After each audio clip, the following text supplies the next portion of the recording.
Hola, hola, ¿qué tal? Aquí de nuevo contigo, Israel Moreno, y créeme que me da muchísimo gusto compartir contigo esta nueva clase de nuestro curso taller Inteligencia y Gestión Emocional en el entorno laboral.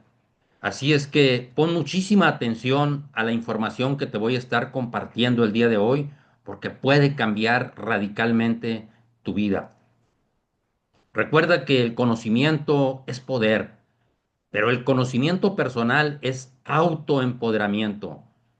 Es por eso que es tan importante la información que vamos a estar estudiando en esta clase el día de hoy, porque el conocernos a nosotros mismos, conocer, gestionar nuestras emociones es fundamental, es de vital importancia para nuestra realización y para nuestra felicidad. Continuamos pues en este curso. Voy a compartir pantalla para retomar la clase número 7, la segunda parte que vamos a estar estudiando el día de hoy. Así que nuevamente te doy la más cordial de las bienvenidas a una nueva clase de este curso taller Inteligencia y Gestión Emocional en el entorno laboral. Vamos con la clase número 7, segunda parte. Vamos a seguir compartiendo, a seguir estudiando estas herramientas para comprender y desarrollar las habilidades de la inteligencia emocional. Recuerda que Goleman identifica 5 habilidades básicas de la inteligencia emocional: la autoconciencia y la autorregulación, que las estudiamos en la clase anterior, y hoy vamos a seguir profundizando en las otras 3 habilidades: la motivación interna, la empatía y las habilidades sociales. Así es que pon muchísima atención, toma papel, ten a la mano una pluma para que puedas ir anotando la información que te voy a estar compartiendo el día de hoy. Seguimos profundizando, pues, en el conocimiento de estas habilidades de la inteligencia emocional y aprendiendo herramientas, aprendiendo técnicas y hábitos saludables para desarrollarlas. Eh, para Goleman, te recuerdo que la inteligencia emocional, pues, incluye una combinación de competencias emocionales básicas y competencias sociales que influyen determinantemente en nuestro comportamiento, en nuestra felicidad, para nuestra autorrealización, y también influyen muy de una manera determinante en nuestras relaciones interpersonales y son determinantes obviamente también para nuestro éxito profesional, para nuestro éxito personal. Vamos con la habilidad número 3, la motivación interna. La clase pasada profundizamos en la autoconciencia y en la autorregulación, que son nuestras habilidades básicas que nos ayudan a reconocer nuestros sentimientos y emociones y a gestionarlos adecuadamente. Vamos ahora a estudiar pues el resto de estas habilidades, la motivación interna, que es la primera de ellas que vamos a estar compartiendo el día de hoy. ¿Qué, qué entendemos por motivación interna? Bueno, este tipo de motivación, lo primero que tenemos que apuntar es que nace de la satisfacción personal que genera el logro de metas, el crecimiento personal y la alineación con los valores y con nuestro propósito de vida. Esta habilidad impulsa a las personas a actuar por razones que van más allá de recompensas externas, como pudiera ser el dinero, el reconocimiento, la fama, etcétera. Implica mantener, pues, una actitud positiva frente a los desafíos y a ser resilientes ante los obstáculos que seguramente se te presentarán en tu día a día. Eh, y para ejemplificar de una manera muy plástica o o que nos ayude a entender la importancia que tiene la motivación interna, viene a mi memoria en este momento la experiencia que vivieron aquellos supervivientes del avionazo de los Andes por allá por el año de 1972. los que sobrevivieron 72 días en condiciones extremas y fueron capaces de sortear todo tipo de obstáculos, desde el más elemental, que es alimentarse, y que lo tuvieron que hacer de los cadáveres de sus compañeros muertos. Bueno, los que lograron sobrevivir, los que lograron interiorizar un propósito firme de vida en su mente y en su corazón, fueron aquellos 17, 17 eh, pasajeros de aquel avión que se estrelló en la cordillera de los Andes, y ellos fueron los que lograron sobrevivir, fueron aquellos que fueron capaces de tener una motivación interna. ¿Cuál es esa motivación interna? Bueno, si no lo tienes claro, presta muchísima atención, porque a continuación vamos a hablar de cómo podemos identificar esta motivación. Lo primero que tenemos que decir es que, pues, como su nombre lo indica, nace de tu interior, está íntimamente ligada a tus valores personales y a tu propósito de vida. Va más allá, pues, de las otras motivaciones que pueden ser muy válidas y que podemos tener para actuar, como pueden ser un buen sueldo, el dinero, la fama, el reconocimiento, etcétera. Esta motivación va mucho más allá de esas motivaciones externas, porque nace precisamente de tu propósito de vida, nace de tus valores, nace de tu interior, de lo más profundo de tu ser.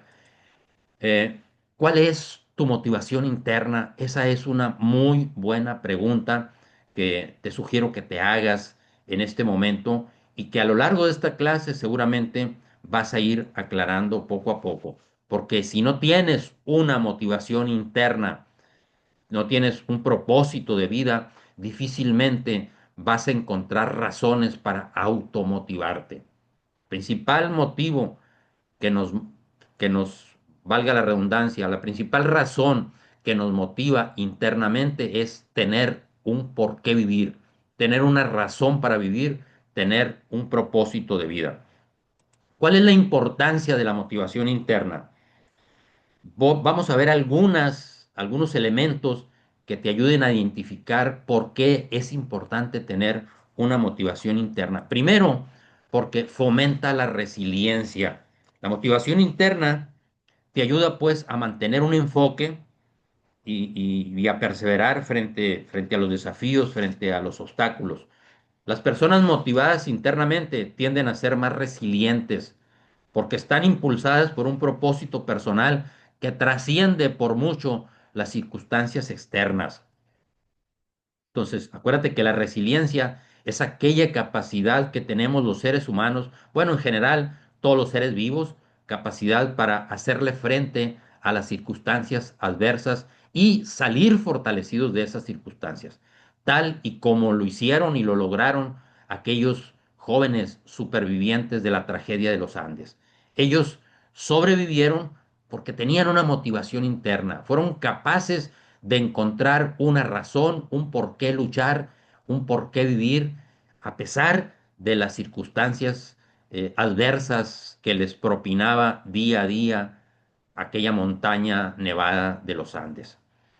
Otra razón importante de la motivación interna es que promueve el desempeño sostenible. A diferencia de la motivación externa, que puede ser efímera, la motivación interna genera una fuente de energía duradera que te permite hacer frente a los obstáculos y a los problemas de una manera permanente, pues. Genera una fuente de energía, pues, duradera. Esto permite, pues, a las personas que tienen esta motivación interna alcanzar niveles mucho más altos de desempeño de manera continua, ya que se sienten intrínsecamente recompensados al realizar actividades alineadas con sus valores. Es lo que podemos llamar gratificación interna o gratificación psicológica. Y quiero ponerte en este momento un ejemplo muy claro de motivación interna que se manifiesta precisamente en el compromiso de una gran mujer. Seguramente tú has escuchado hablar de ella, la Madre Teresa de Calcuta.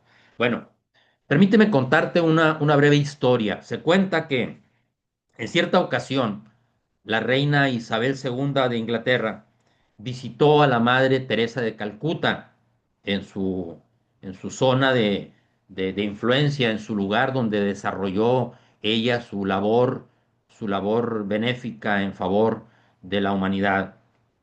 Entonces visitó la Madre Teresa, perdón, la reina Isabel II de Inglaterra, visita a la Madre Teresa de Calcuta. Y en el momento en que llega a visitarla, la Madre Teresa estaba bañando a unos leprosos. Mientras la monarca observa aquella escena, le dijo a la Madre Teresa que ella ni por $1 millón se atrevería a bañar a un leproso. A lo que le respondió sabiamente aquella santa, yo tampoco lo haría, soberana, le dice, ni por todo el oro del mundo, pero lo hago por amor a Dios, que se manifiesta en mis hermanos leprosos. La motivación interna de la Madre Teresa a todas luces se nota que no era el dinero, ni el reconocimiento, ni mucho menos la fama. Su motivación interna estaba alineada con sus creencias, con sus principios y con sus valores cristianos que consisten en reconocer precisamente y amar o sea, reconocer y amar a Cristo en los desvalidos, en los enfermos en este caso. Entonces, este ejemplo de la Madre Teresa de Calcuta te da una idea seguramente muy clara de lo que es la motivación interna. Ella no tenía motivaciones externas, no le importaba el dinero, no le importaba el reconocimiento, no le importaba la fama, lo que a ella le importaba era cumplir con una misión alineada profundamente con sus valores cristianos, que era aliviar el dolor de sus hermanos en los que veía la figura y la presencia de Cristo en quien la Madre Teresa de Calcuta creía. Esa es una motivación interna. Otros pueden tener otras muchas motivaciones, como puede ser la familia, como puede ser desarrollar un negocio, una empresa, este, eh, dar un ejemplo de vida, etcétera, etcétera. Puede haber muchos ejemplos de motivación interna. Yo solamente te pongo este porque me parece muy revelador de lo que es la motivación interna que nace de tu interior. Otra, otra razón de la importancia de la motivación interna es que facilita muchísimo el bienestar emocional. Las personas con una fuerte motivación interna experimentan mayores niveles de satisfacción y de bienestar personal. Al estar impulsados por metas personales significativas, se sienten más realizados y en control de sus vidas, lo que impacta positivamente en su salud mental. Es decir, es una satisfacción, pues, que nace del interior porque está alineada, como te decía, con valores profundos, con una escala de valores bien definida y con un propósito firme de vida. También es importante la motivación interna porque crea una mayor autodisciplina. La motivación interna está íntimamente relacionada con la autodisciplina, ya que las personas que están conectadas con un propósito de vida tienen mayor facilidad para mantener el enfoque y la constancia en sus acciones. Esta disciplina o autodisciplina es clave para el desarrollo personal y para el desarrollo profesional. Sin disciplina no hay desarrollo personal, no hay éxito en ninguna empresa de nuestra vida. La motivación interna, pues, es una fuerza impulsora que ayuda muchísimo a crear la autodisciplina. Ahora, según investigaciones citadas por Goleman, las personas que están motivadas internamente son más creativas y productivas en el trabajo que aquellas que están motivadas principalmente por recompensas externas. Es decir, fomenta la creatividad y la productividad en el trabajo. Y eso es muy claro y seguramente tú lo experimentas o lo puedes palpar en tus relaciones personales, en tus relaciones laborales. Aquellas personas que tienen un por qué vivir, que tienen una razón, que tienen un propósito de vida, que tienen una motivación interna, pues son personas mucho más creativas, mucho más productivas, siempre están dando lo mejor de ellas mismas. Por eso es importante que tú tengas claro tu propósito de vida, que, que no es otra cosa más que ese motor que te va a impulsar a caminar, a desarrollarte, a ser resiliente, a promover un desempeño sostenible y obviamente es una fuente de motivación, de bienestar emocional para tu vida. Ahora, la pregunta seguramente te estarás haciendo, ¿de dónde proviene esa motivación interna? Bueno, la motivación interna, lo primero que tenemos que decir es que proviene de una profunda conexión con tus valores personales y con un sentido de propósito de vida. Si no tienes un propósito de vida bien interiorizado y bien claro y bien firme, no tendrás razones para estar motivado internamente. Eh, Está relacionada pues con tres conceptos básicos. La motivación interna está relacionada fundamentalmente con la autoconciencia, es decir, el autoconocimiento, que es precisamente una habilidad de la inteligencia emocional. Al conocerte mucho mejor a ti mismo, bueno, eres capaz de identificar tus valores, tus creencias y tus metas, lo que verdaderamente te importa, lo que impulsa esa motivación interna. También está muy relacionada con lo que es un propósito de vida. Encontrar y alinear tus acciones diarias con un propósito de vida, aquello que haces diariamente, que lo ligues directamente con el propósito de tu vida, pues proporciona una fuente constante de motivación interna. Si lo que haces, tus acciones, tu trabajo, está alineado con un propósito claro de vida, tienes razones de más para estar siempre motivado internamente. Y además, este, las personas que disfrutan el proceso de aprender y mejorar por sí mismos, pues están motivados internamente. La curiosidad y el deseo de aprendizaje continuo es característico de las personas que tienen una motivación interna, esa famosa mentalidad de crecimiento. Están siempre dispuestas a aprender algo nuevo, a aprender de sus errores, de sus fracasos temporales y bueno, es una fuente pues de motivación interna, esa curiosidad de aprendizaje continuo que le llamamos pues mentalidad de crecimiento. ¿Cómo podemos desarrollar la motivación interna? Aquí te voy a compartir 6 herramientas muy poderosas que te pueden ayudar a automotivarte. La primera de ellas que te recomiendo es que establezcas metas claras y alcanzables.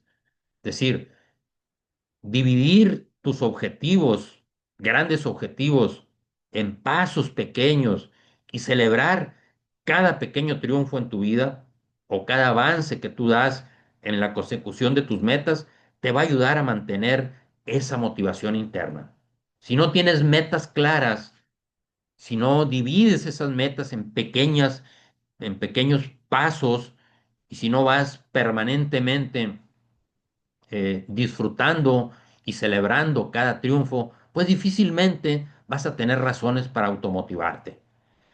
Otra herramienta muy poderosa para motivarte internamente es practicar visualizaciones y declaraciones positivas. ¿Qué significa esto? ¿Qué es practicar visualizaciones y declaraciones positivas? Bueno, no es otra cosa más que imaginar el resultado deseado. Eso puede reforzar muchísimo la motivación, ya que se activa la conexión emocional con ese propósito de vida.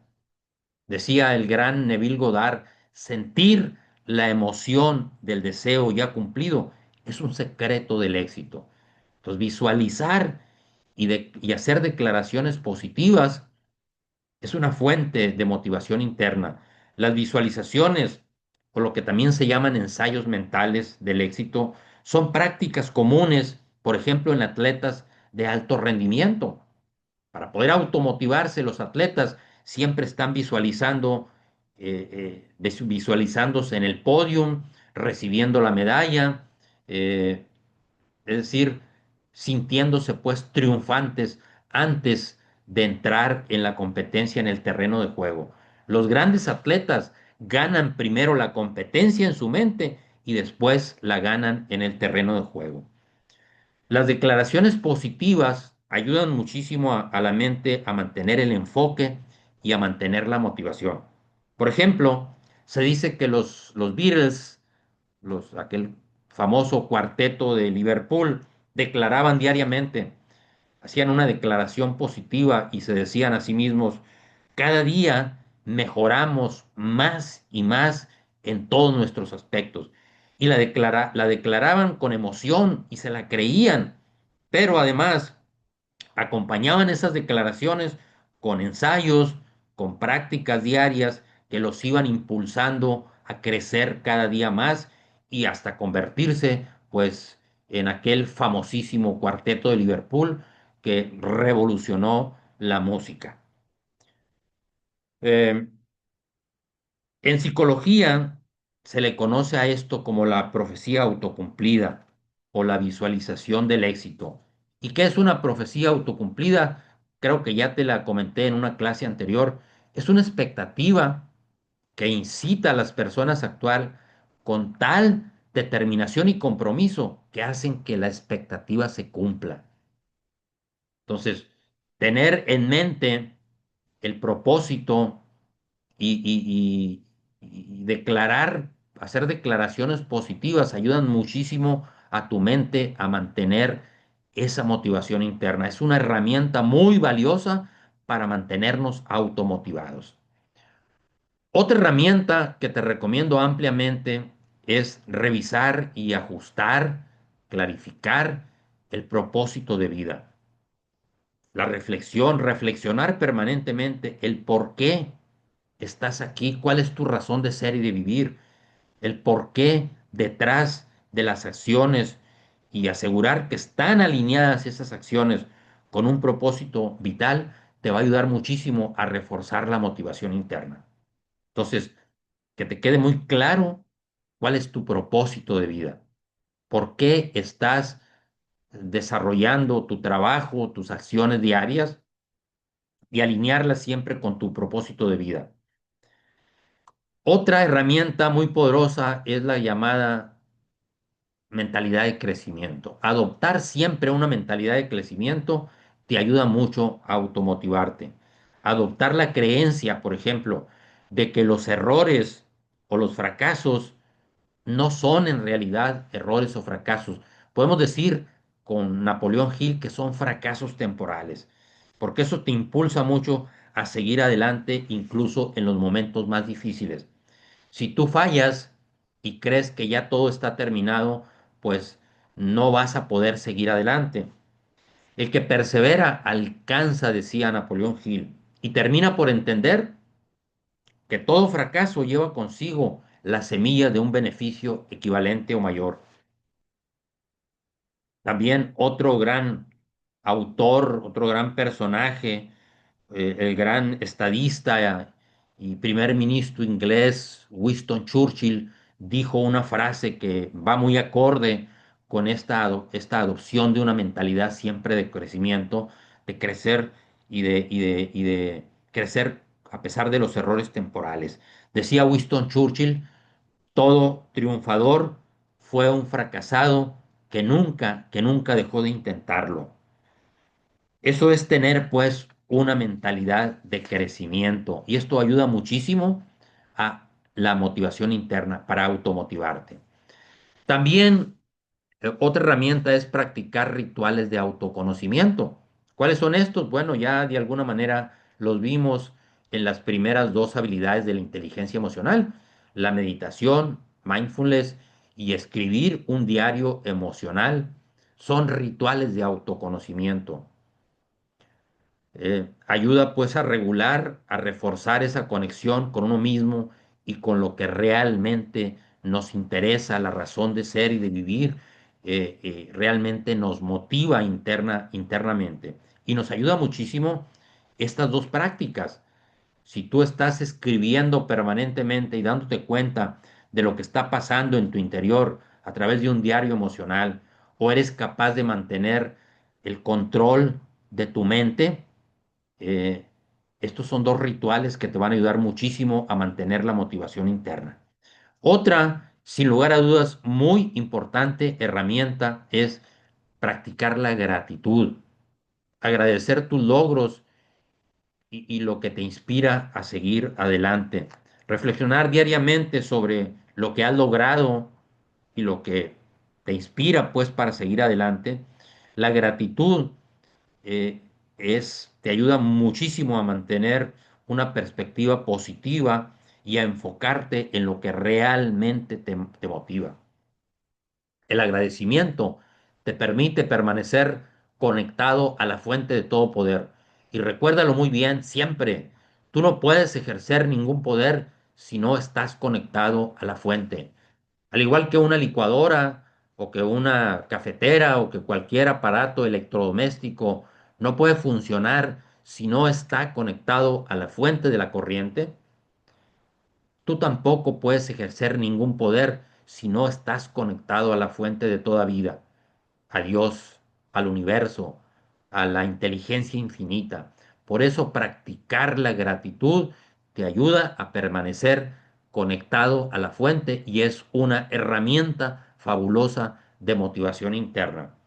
Lo contrario es las personas que siempre se están quejando, que siempre están poniendo pretextos o que en lugar de agradecer, rezongan, vamos a decir así, o están quejándose de las circunstancias, no les ayuda nada a la motivación interna. Estas son herramientas que espero te sirvan y te ayuden, pues, a desarrollar esta importante habilidad que es la capacidad de automotivarnos.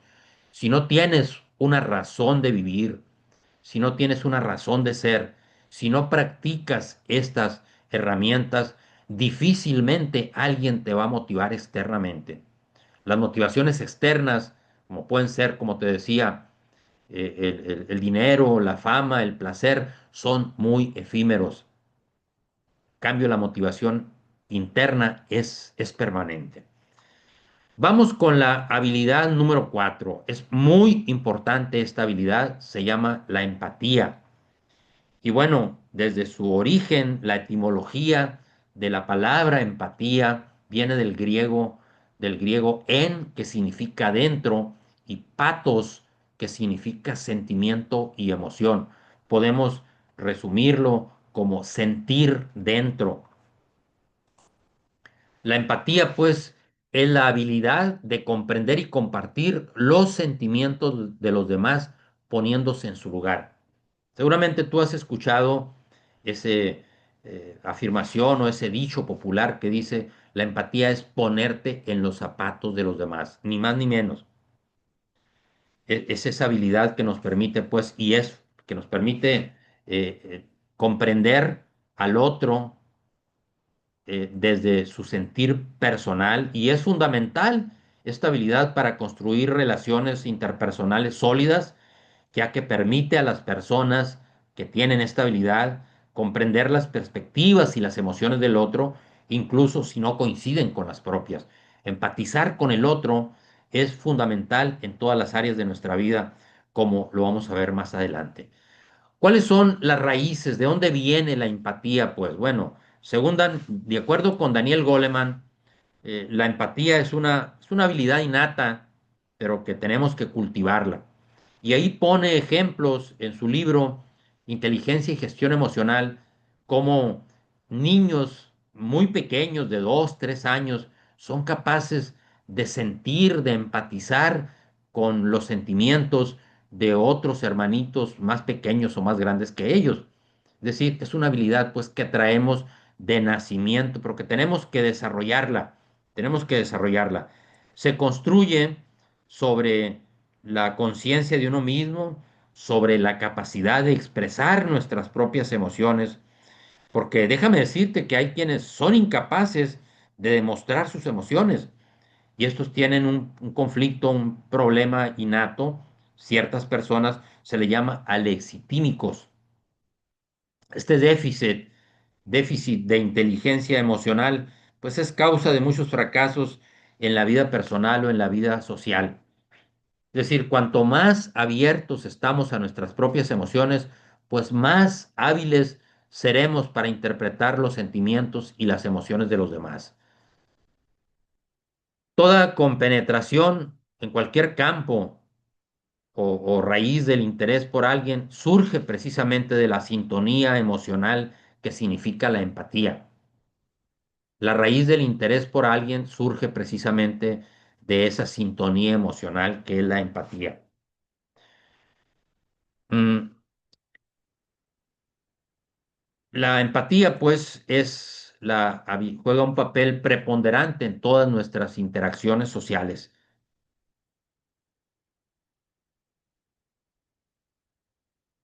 En cualquier ámbito de nuestra vida es importante de cultivar y desarrollar esta habilidad. Desde las ventas, la administración, hasta las relaciones de pareja, relaciones amorosas, la paternidad, la compasión, hasta la actividad política. Todas nuestras interacciones sociales necesitan, reclaman de nosotros que seamos capaces de empatizar con el otro.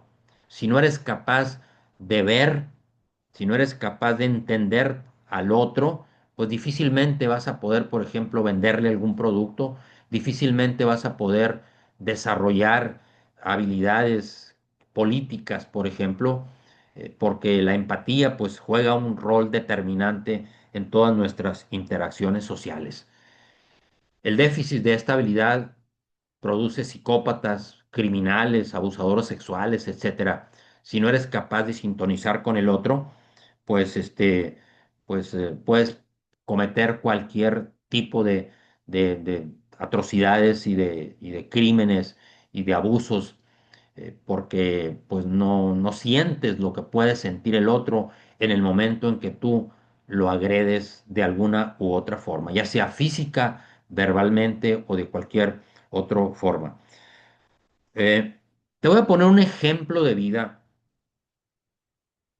Por ejemplo, durante una conversación con un compañero de trabajo que ha tenido un mal día, una persona empática no solo va a escuchar sus problemas, no solo escucharía sus problemas, sino que también trataría de comprender cómo se siente esta persona y obviamente estaría dispuesto a ofrecerle un apoyo emocional, aunque no pueda solucionar directamente el problema, pero puede ser una importante fuente de apoyo emocional para que la otra persona salga adelante.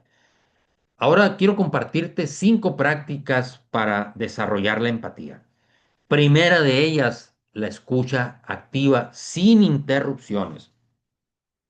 Practicar la escucha activa significa prestar atención total a la otra persona sin interrupciones ni distracciones. Alguien que escucha activamente está presente, es decir, es capaz de captar el lenguaje verbal que está emitiendo la otra persona y muestra interés genuino por lo que la otra persona expresa. Entonces, si quieres desarrollar la empatía, la escucha activa es una práctica muy favorable y muy necesaria para poder, si no escuchas activamente a la otra persona, si mientras la otra persona está tratando de compartir contigo alguna experiencia, alguna emoción, algún proyecto, lo que sea, y tú estás, por ejemplo, en otra parte, tu mente anda divagando por otro lado, o estás pegado a tu celular, o pensando en lo que tienes que hacer después, si no estás en el momento presente escuchando a la otra persona, difícilmente vas a poder empatizar, porque no vas a ser capaz de captar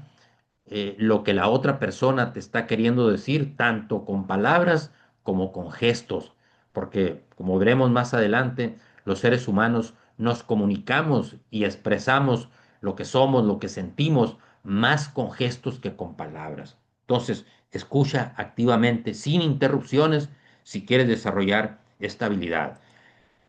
Otra práctica es la que se llama cambio de perspectiva, es decir, ponerte en el lugar del otro. Este ejercicio en esto consiste precisamente, ponerte en el lugar de la otra persona antes de juzgar o antes de reaccionar. La clave de esta práctica es imaginar cómo se siente la otra persona, cuáles son sus preocupaciones, cuáles son sus motivaciones, es decir, cambiar tu perspectiva y ponerte en la perspectiva de la otra persona. Otra práctica importantísima es reflejar las emociones del otro.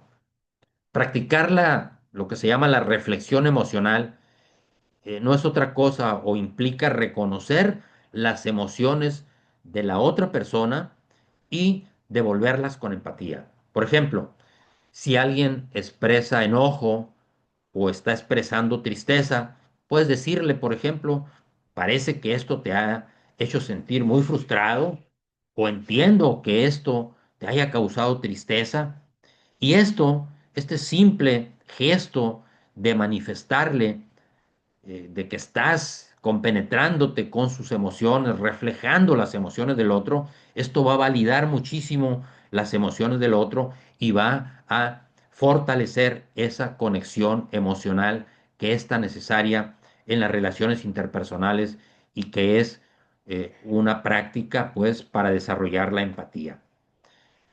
Otra práctica muy importante es la compasión.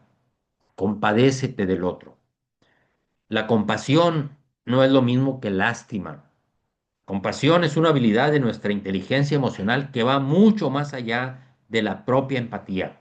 No solamente ponerte en los zapatos del otro, sino tirar, poner lo que esté de tu parte para poder ayudarlo a salir de esa situación o a comprender lo que la otra persona te está tratando de decir o te está tratando de comunicar.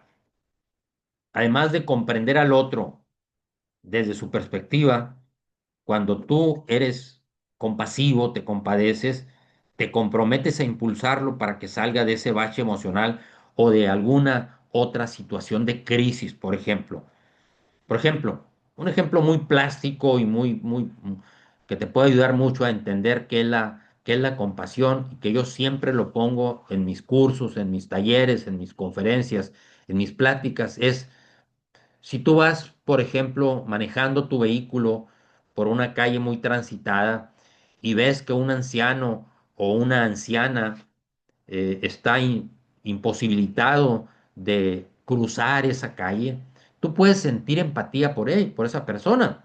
Puedes decir, pobrecita, esa doñita o ese señor no puede cruzar esa calle. Y eso, pues, puede ser que sientas lo que está sintiendo el otro.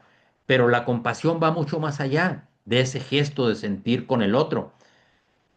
Compasión, compadecerte de esa persona significaría, por ejemplo, que tú estaciones tu vehículo, que tú vayas hacia donde está esa otra persona y lo ayudes a cruzar la calle. Eso es compasión. Eso es dar algo de ti mismo para ayudar al otro a, a salir a salir de ese problema en el que está pues en ese momento. Otra práctica para desarrollar la empatía es aprender a leer los canales no verbales. Por ejemplo, el tono de voz, los ademanes que está haciendo la otra persona, su expresión facial, todo lo que te está tratando de decir el otro por los canales no verbales, eso te ayuda muchísimo. Aprender a leer esas señales ayuda muchísimo a empatizar con el otro. Esta habilidad es clave, ya que las emociones de la gente rara vez se expresan solamente con palabras. Con mucha mayor frecuencia se manifiestan a través de canales no verbales, como el tono de voz, como te decía, los ademanes, la expresión facial, la postura de su cuerpo, etcétera. Así como la mente racional se expresa con palabras, la manifestación de las emociones es no verbal. Entonces, es muy importante aprender a leer estos canales no verbales. La empatía, pues, como dice bien Alfred Adler, este gran psiquiatra, la empatía es ver con los ojos del otro, es escuchar con los oídos del otro, es sentir con el corazón del otro. Ahora, si es importante aprender a leer los canales no verbales, pues es importante entender qué es lo que dicen nuestros gestos. Por eso, en esta clase quiero compartirte algunos de los gestos más comunes y más generales que a veces utilizamos los seres humanos en nuestros procesos de comunicación, que expresan nuestros gestos. Para desarrollar la empatía es necesario pues aprender a reconocer lo que expresan nuestros gestos como reveladores de nuestras emociones. Si queremos comprender al otro desde su punto de vista, primero hay que aprender a descifrar lo que nos quieren decir sus gestos. Vamos con algunos de ellos que son importantes. ¿Qué expresa una sonrisa? Bueno, la sonrisa, como tú bien sabes, es un gesto universal que refleja felicidad, refleja alegría, refleja amabilidad, refleja bienestar. Puede variar desde una simple curvatura de los labios, por ejemplo, una sonrisa leve, hasta una sonrisa amplia, que involucra también a veces otras partes de nuestro rostro, que pueden ser los ojos, por ejemplo, lo que indica una emoción más genuina y más profunda. Entonces, si una persona está sonriendo, te está indicando que está feliz, que está alegre, que, que, que está contenta consigo mismo, que algo bueno ha ocurrido en su vida, pues. Entonces, aprende a leer este gesto. Otro gesto que es muy popular y muy común es el de las cejas fruncidas. ¿Qué implica fruncir las cejas? Fruncir el ceño suele ser señal de preocupación, señal de confusión, señal de enfado, de frustración, etcétera. Si la persona con quien estás interactuando, con quien estás dialogando, con quien estás compartiendo ese momento, está frunciendo las cejas, ojo, algo te está queriendo decir. Esa persona puede ser que esté muy preocupada por algún problema, puede ser que esté confundida por alguna situación que no entiende, puede ser que esté enfadada con cierta experiencia que ha experimentado, valga la redundancia, o puede ser que esté frustrada porque no ha alcanzado sus metas.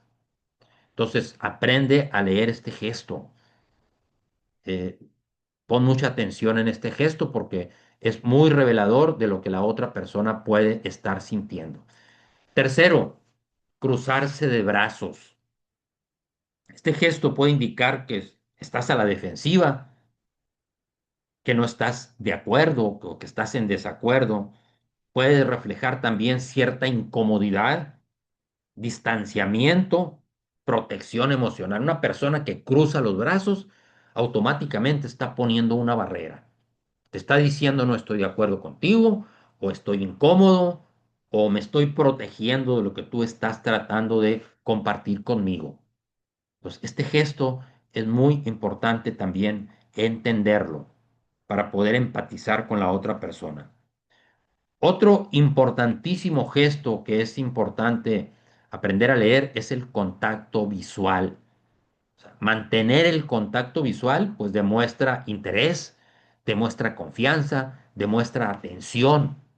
Si tú estás dialogando con una persona y estás fijando tu mirada en su mirada, eso estás demostrándole que estás interesado en lo que te está diciendo, que tienes confianza en lo que la otra persona te está compartiendo o que le estás poniendo simplemente atención.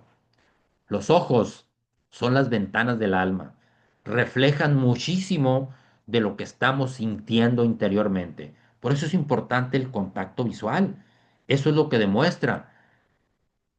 Evitar, en cambio, el contacto visual, tú estás dialogando con alguien y tienes fija la mirada en otra parte, o la otra persona que está dialogando contigo no es capaz de sostener la mirada y mirarte a los ojos, seguramente es un gesto que está indicando que esa persona está insegura de lo que te está diciendo o tiene vergüenza por algún eh, problema que tuvo, por algún este, asunto que cometió, por alguna culpa, o también te puede reflejar desinterés. No te pongo atención, pues quiere decir. No me importa, no me interesa lo que estás diciendo. Cuando tú estás dialogando con una persona y no eres capaz de mantener el contacto visual, jamás podrás empatizar con ella. Y estás demostrando fundamentalmente que no te interesa lo que la otra persona te está tratando de decir. Por eso es tan importante, pues, mantener, sostener el contacto visual en nuestras conversaciones. Otro gesto muy importante es el asentir con la cabeza. Cuando tú estás con otra persona y estás de acuerdo con lo que te está diciendo, estás comprendiendo lo que te dice y lo estás aceptando, estás asintiendo con la cabeza. Es muy importante.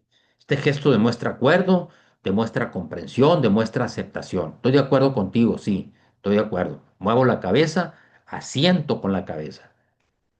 Otro gesto importante es manos en las mejillas o en la frente. O te pones las manos en la mejilla o las manos en la frente, ¿qué estás diciendo o qué te está diciendo la otra persona que está poniendo en práctica ese gesto? Bueno, que está sorprendida o que está preocupada o que no te cree, incredulidad o estrés, por ejemplo. Colocar las manos en la mejilla o en la frente, pues, refleja estos sentimientos. Acuérdate que las emociones, los sentimientos y las emociones se expresan en nuestro cuerpo. Es decir, las emociones tienen rostro, decíamos cuando veíamos las emociones. Tienen rostro, se expresan en el cuerpo. Entonces, mucho ojo si la persona con quien estás dialogando se pone las manos en las mejillas o en la frente, porque eso es lo que te está tratando de decir. Estoy sorprendido, estoy preocupado, no te creo, o simplemente estás estresado o está estresada la otra persona. Gesto número 7, postura encorvada. La postura encorvada o con los hombros caídos puede indicar tristeza, puede indicar agotamiento, puede indicar desánimo, falta de energía, en pocas palabras. Tú ves a una persona que llega, por ejemplo, a dialogar contigo y viene con la mirada caída, con el rostro desencajado o con la postura encorvada, en lugar de venir recto, firme, con la cara al frente, lo ves que llega así, es un indicativo muy claro de que esa persona trae un sentimiento o de tristeza o de agotamiento o viene desanimado completamente. Otra muy importante, y ojo con esta porque es sumamente importante, manos abiertas. Cuando tú pones las manos, expresas las manos abiertas, estás indicando honestidad, indicando apertura, estás indicando disposición. Mostrar las palmas de las manos, especialmente hacia arriba, suele ser un gesto que implica precisamente estos sentimientos. Que eres honesto, que estás abierto, que tienes disposición a dialogar, a compartir, etcétera, o a cooperar, por ejemplo. Fíjate que este gesto comunica que la persona pues está dispuesta a ser transparente y a ser colaborativa. Es un gesto muy utilizado por los políticos y por los líderes sociales, pues dado el gran impacto que genera en los interlocutores el utilizar bien las manos.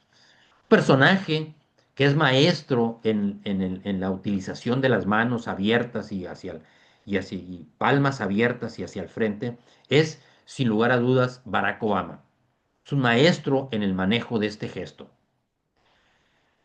Y déjame compartirte aquí una experiencia que tuvo lugar durante la campaña del entonces candidato a presidente de la República, Felipe Calderón, para que entiendas la importancia que tiene este gesto. En el año 2006, cuando Felipe Calderón aspiraba a la presidencia de la República, Su campaña al principio se encontraba estancada.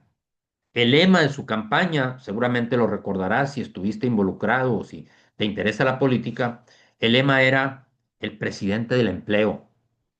Y este lema no prendía.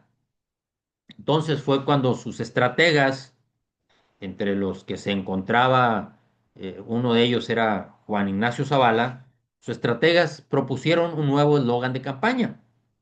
Y este nuevo eslogan fue Mano firme, pasión por México. Mientras el candidato pronunciaba estas palabras, lo reafirmaba con las manos abiertas, con las palmas hacia arriba, hacia el frente, las palmas de sus manos abiertas, mano firme, pasión por México, decía Felipe Calderón en la segunda etapa de su campaña. Bueno, la experiencia fue que este nuevo lema fue un parteaguas en la contienda, lo que lo llevó a remontar en esa contienda y a ganar la elección, si bien es cierto, con un final de fotografía, menos de un punto de diferencia, eh, un punto porcentual, perdón, logró pues arrebatarle la presidencia de la República al entonces candidato Andrés Manuel López Obrador. Entonces, es muy importante este gesto.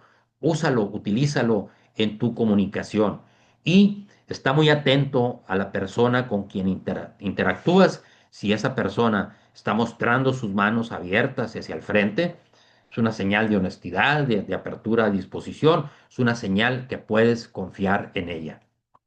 Otro gesto importante es morderse los labios o morderse el bigote o morderse las uñas.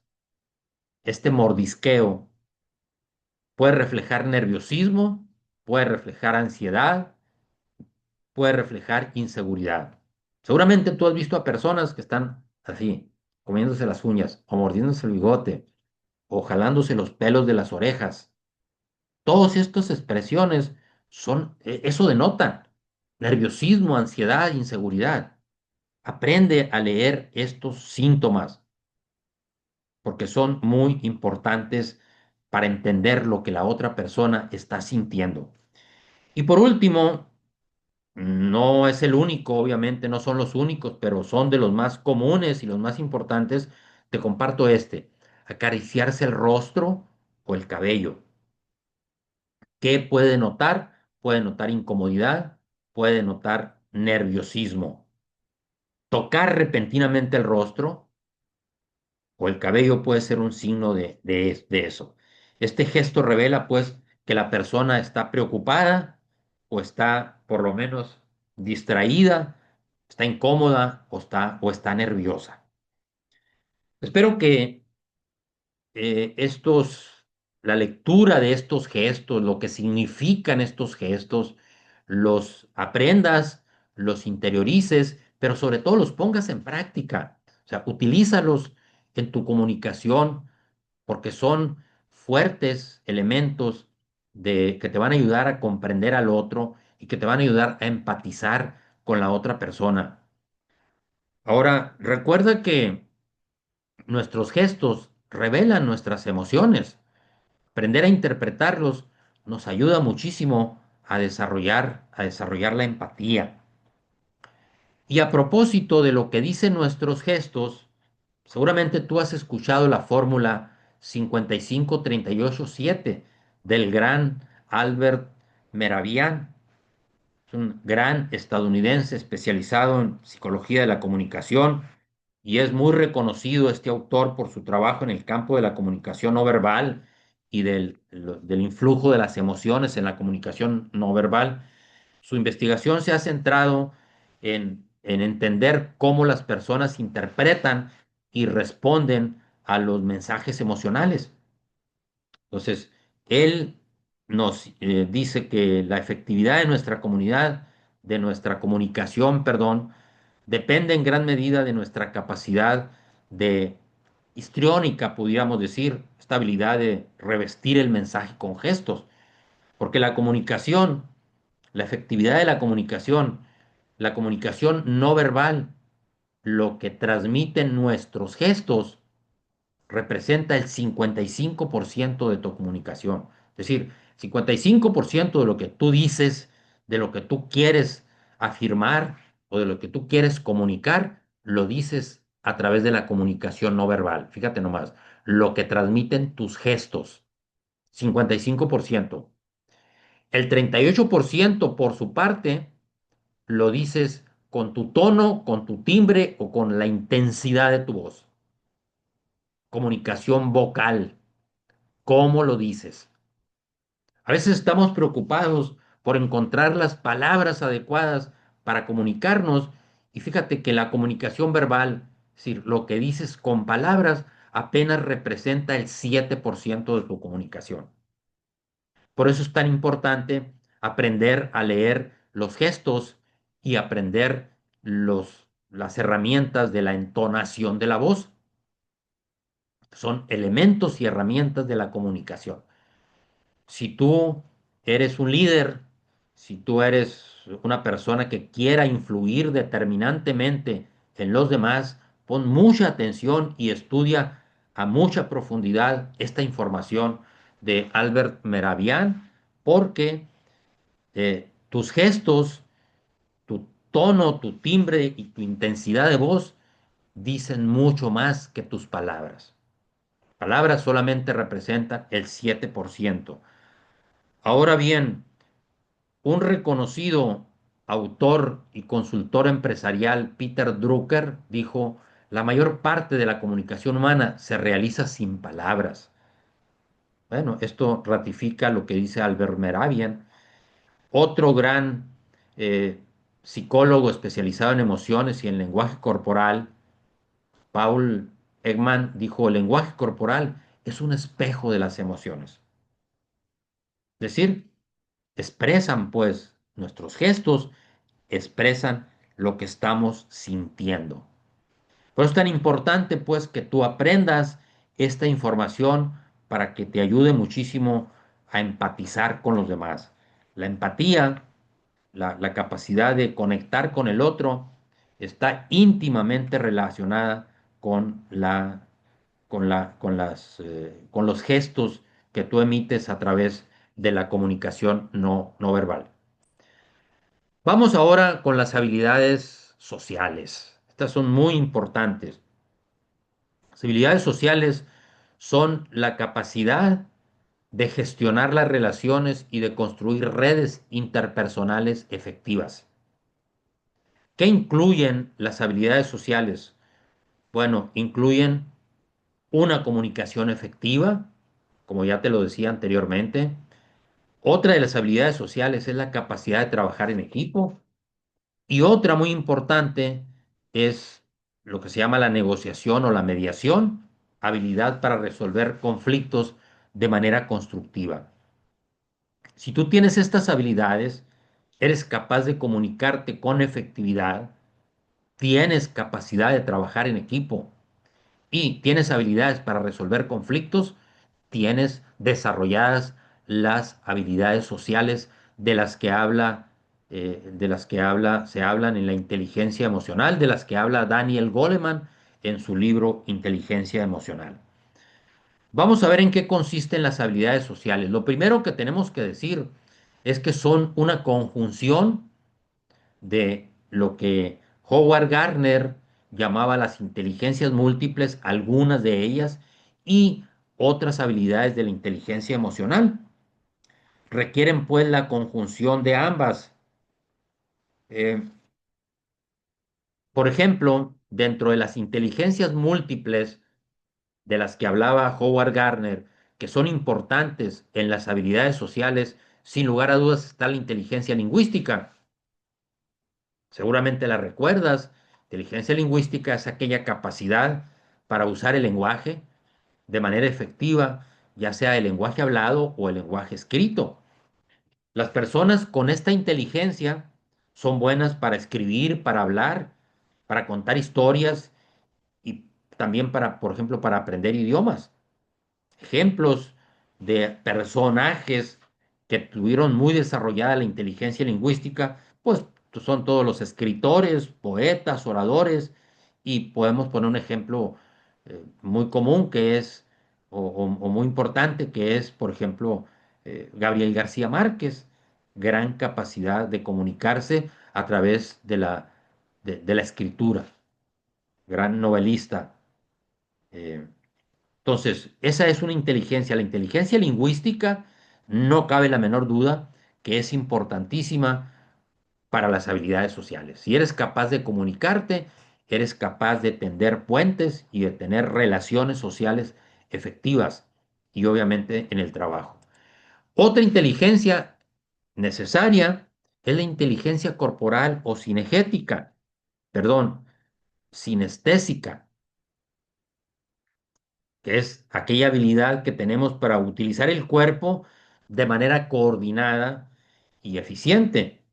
Esto nos ayuda muchísimo en la comunicación, ya que los gestos refuerzan, como bien decíamos, el lenguaje verbal.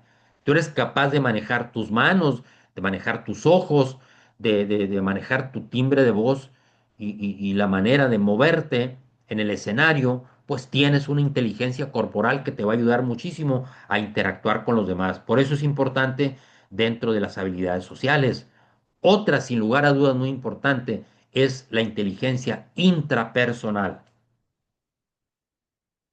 Capacidad para comprenderte a ti mismo, para acceder a las propias emociones y usar esta comprensión para guiar tu vida.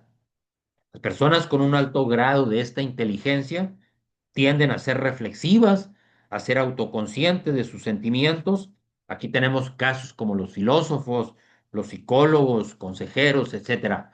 Sin lugar a dudas, el conocerte a ti mismo, el tener esta capacidad de interiorizarte, inteligencia intrapersonal, te va a ayudar muchísimo como una de las habilidades sociales para desarrollar eh, la comunicación, para desarrollar el trabajo en equipo, para desarrollar también la capacidad de resolver conflictos. Otra es la inteligencia interpersonal, habilidad para interactuar y para entender a las otras personas, para interpretar sus emociones, sus motivaciones y sus deseos. Las personas con alta inteligencia interpersonal son empáticas y tienen habilidades sociales. Aquí podemos situar a los líderes, a los maestros, a los terapeutas, aquellos que son capaces, pues, de interactuar con cierta facilidad con los demás. Por último, la inteligencia, las habilidades de la inteligencia emocional que son necesarias dentro de las habilidades sociales son, sin lugar a dudas, la autoconciencia, la autorregulación y la empatía. Entonces, en síntesis, pues, las habilidades sociales son una conjunción, o sea, requerimos poner en práctica ciertas inteligencias de las inteligencias múltiples y las inteligencias emocional para poder desarrollar las habilidades sociales o las habilidades de la inteligencia emocional, las habilidades sociales. Herramientas para una comunicación efectiva. Sin lugar a dudas, una buena comunicación es fundamental en las relaciones humanas, eso no cabe la menor duda. Cualquier ámbito de la vida en que tú te desarrolles, familiar, empresarial, político, religioso, social, el ser un experto en comunicar es fundamental. Dice por ahí el dicho popular que hablando se entiende la gente. Pues a continuación te voy a dar algunas herramientas para que tu comunicación sea más efectiva y alcances, pues, este, a desarrollar esta habilidad de la inteligencia emocional. La primera de ellas, y te la reitero, es practicar la escucha activa, evitar interrupciones. Cuando estás en una conversación, deja fuera de tu espacio el celular, que hoy por hoy se ha convertido en la principal arma de distracción masiva. O sea, evitar interrupciones, practicar la escucha activa es muy importante para poder comunicarte con efectividad. Y comunicarte con efectividad es una habilidad de la inteligencia emocional, es una de las habilidades sociales, decíamos. Evita pues interrupciones. Mantén el enfoque en tu interlocutor y sobre todo en el tema, en la temática que se está abordando en esa conversación. Esto te va a ayudar muchísimo para tener una comunicación efectiva. Mantener siempre el enfoque, la mirada, como decíamos ahorita, fijar la mirada en tu interlocutor y enfocarte en lo que se está compartiendo. También mantener, obviamente, el contacto visual es otra herramienta muy poderosa. La reformulación y los gestos de afirmación ayudan a mejorar la calidad de la escucha. Entonces, practicar la escucha activa te va a ayudar muchísimo a reforzar tu comunicación.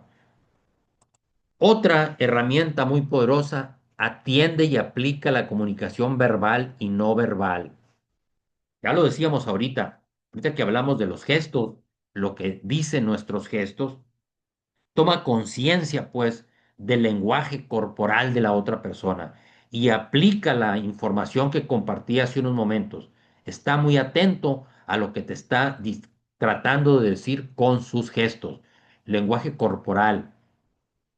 Pon mucha atención a su tono, a su timbre de voz, a la intensidad de su voz, porque a través de estos elementos la persona te está comunicando algo valioso. Tomar conciencia, pues, del lenguaje corporal de tu interlocutor y tratar tú mismo de reafirmar tu lenguaje verbal con gestos, o sea, utilizar un buen timbre de voz, un buen tono y variar la intensidad de tu voz dependiendo de lo que quieras enfatizar, es fundamental. Recuerda siempre que no importa tanto lo que digas, sino cómo lo digas, con qué gestos lo digas, con qué timbre y con qué tono de voz lo digas.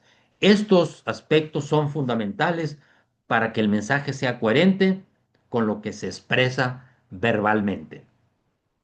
Entonces, pon en práctica estas dos herramientas muy efectivas para que tengas una buena comunicación.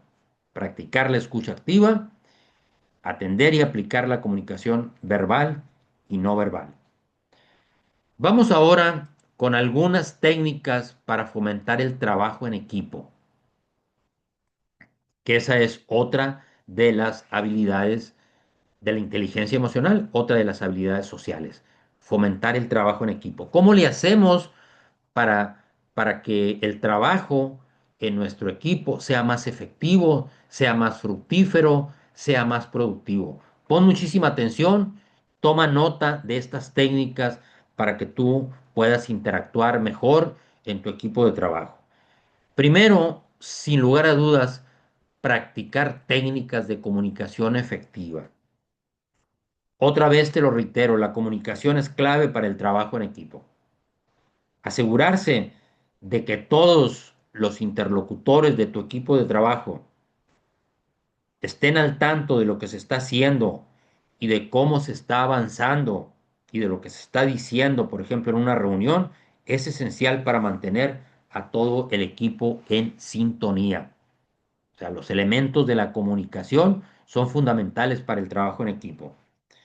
Otra herramienta o técnica muy poderosa es establecer roles y responsabilidades claras. ¿Qué implica esto?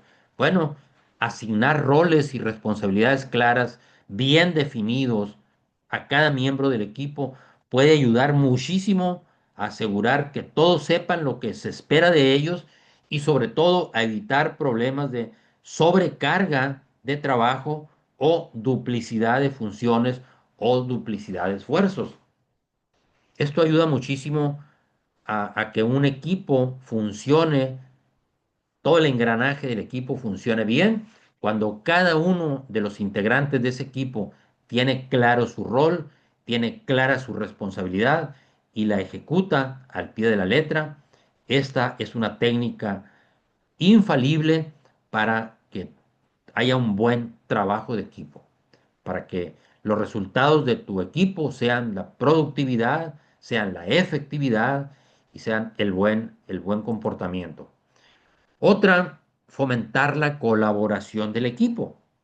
Trabajar en equipo no significa que todos tengan que hacer exactamente lo mismo, obviamente.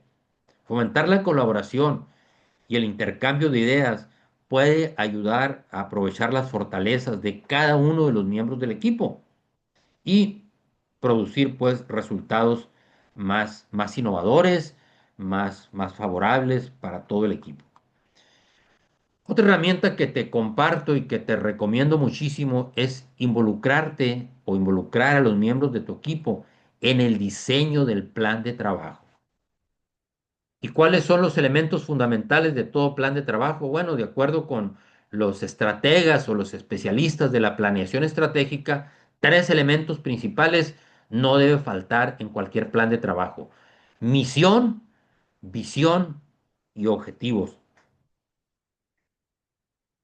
Eh, Trabajar en equipo, pues, implica, si tú te involucras en el diseño y en el plan de trabajo, va a ayudar muchísimo a tener metas claras, por ejemplo, y compartidas, puede ayudar a motivar al equipo y a mantener el enfoque en el objetivo final, que es lo que se pretende. Cuando tú participas del diseño del plan de trabajo de tu organización, de tu institución, de la empresa donde trabajas o de la institución donde te desarrollas, bueno, pues eh, si te involucraste en el plan, seguramente vas a tener mayor esmero en que ese plan salga adelante y seguramente pondrás tu mejor esfuerzo para que eso ocurra. Fomenta la empatía, definitivamente, fomentar la empatía, una cultura de respeto, de colaboración y de apoyo mutuo es muy importante. Trabajar en equipo no significa, te decía ahorita, que todos tengan que hacer exactamente lo mismo.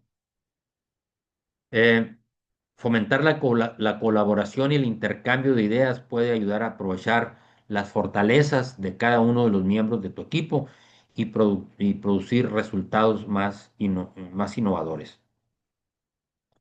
Por último, fomentar la empatía, como te decía, la empatía es clave para mejorar la cooperación en todos los equipos de trabajo. Un ejercicio útil es eh, la retroalimentación positiva, por ejemplo, donde los miembros del equipo reconocen las fortalezas y contribuciones de sus compañeros de trabajo.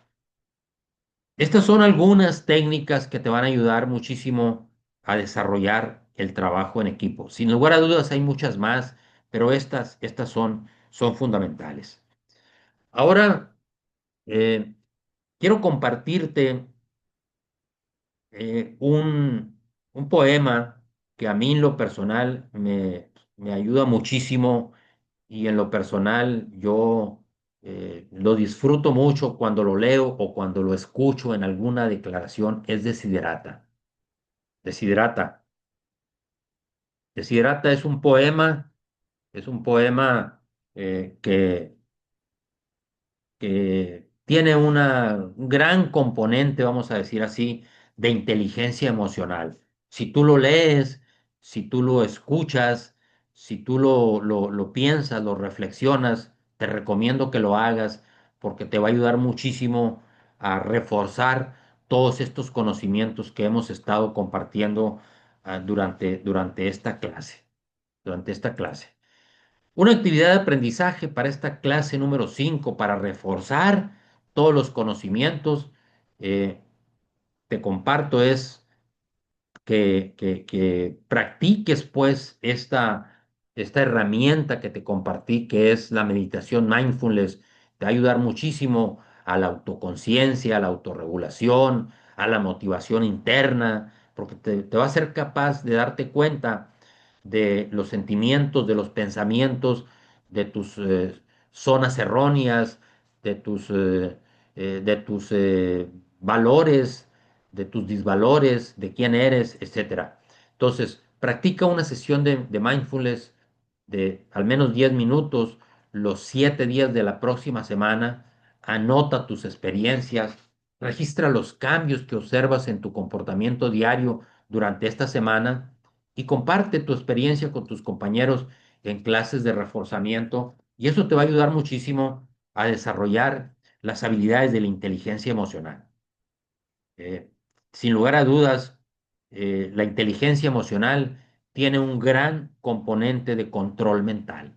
Y si hay una actividad o una herramienta poderosa, eh, probada desde las tradiciones espirituales y religiosas más antiguas y probada por la neurociencia, por la psicología, por la misma medicina, es sin lugar a dudas la meditación mindfulness. Entonces, te recomiendo ampliamente, te recomiendo ampliamente que practiques esta herramienta, esta actividad, así como, y que la conviertas en un hábito, así como tienes el hábito de lavarte los dientes todos los días para favorecer y preservar tu salud bucal, pues te recomiendo que conviertas en una práctica habitual el mindfulness para preservar tu salud mental, tu salud emocional. Y bueno, cerramos esta clase con una idea fuerza del gran Travis Bradberry, psicólogo y autor norteamericano, autor de Inteligencia Emocional 2.0, coautor junto con Graves de este bestseller que fue publicado en el año 2009. Se damos la voz, pues, a un otro experto en inteligencia emocional en el trabajo para cerrar con broche de oro esta clase. ¿Qué dice Travis Bradberry? La inteligencia emocional es la habilidad más importante que puedes desarrollar en el trabajo y en la vida. ¿Por qué? Porque las emociones son la energía detrás de nuestras acciones. Yo te agradezco muchísimo tu atención en esta clase. Te agradezco mucho eh, y espero que toda esta información te ayude a desarrollar las habilidades de tu inteligencia emocional. Vamos la próxima clase ya a entrar al módulo 3. Se llama Gestión Efectiva del Estrés en el entorno laboral. Vamos a la clase número 8, reconociendo el estrés. Vamos a tratar de descubrir algunas señales, vamos a tratar de definir lo que es el estrés y la neurofisiología, es decir, qué ocurre en tu mente, en tu cerebro, en tu cuerpo cuando estás bajo los efectos del estrés. Aprender, sin lugar a dudas, a gestionar el estrés te va a ayudar muchísimo estas habilidades de la inteligencia emocional que acabamos de compartir. Muchísimas gracias. Nos vemos en la próxima clase.